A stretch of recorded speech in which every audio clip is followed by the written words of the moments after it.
আজকে ঠিক করেছি বিকালবেলা ঘুরতে যাব। কোথায় যাব ঠিক করতে করতে গয়েরকাটা ফরেস্টে ঘুরতে যাব ঠিক করা হলো। টোটো রিজার্ভ করে আমরা গয়েরকাটা ফরেস্টের দিকে উদ্দেশ্যে বেরিয়ে পড়েছি।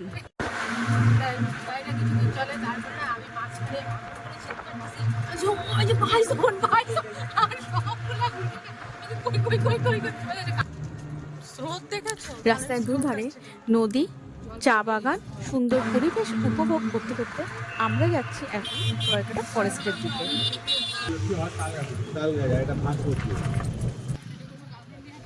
ফরেস্টে ঢোকার মুখে অন্য দিনের তুলনায় আজকে ভিড়টা একটু বেশিই ছিল।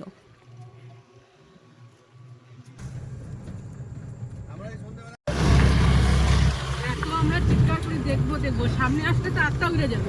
হ্যাঁ, অরিজিনালি তাই। একা গাড়ি না কোনো টোটো। হ্যাঁ, সামনে আসলে আটটা উড়ে যাবে।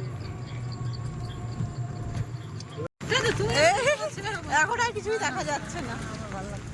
যা এখন পুরো অন্ধকার হয়ে গেছে। আমাদের এখন আর ফরেস্টে পৌঁছাতে কিছুই দেখা যাচ্ছে না। অন্ধকার হয়ে গেছিল, সন্ধ্যা হয়ে গেছিল।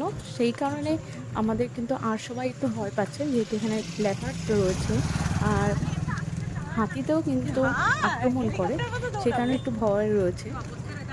যাই হোক, সবার মুখ চোখ একটু শুকিয়ে গেছে। তাহলে তোদের সন্ধ্যাকালে আসাই উচিত হয়। 12টার সময় আসতেই খটখট খটখট করতো রোদ।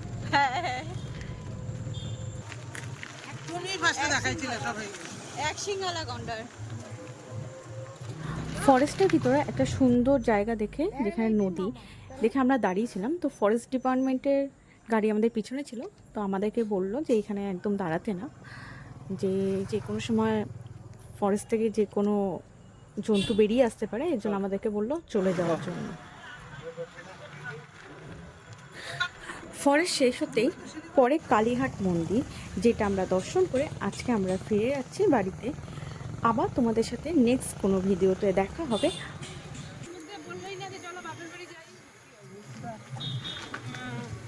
ওটাই তো বলতেছি আমরা যে এত সামনে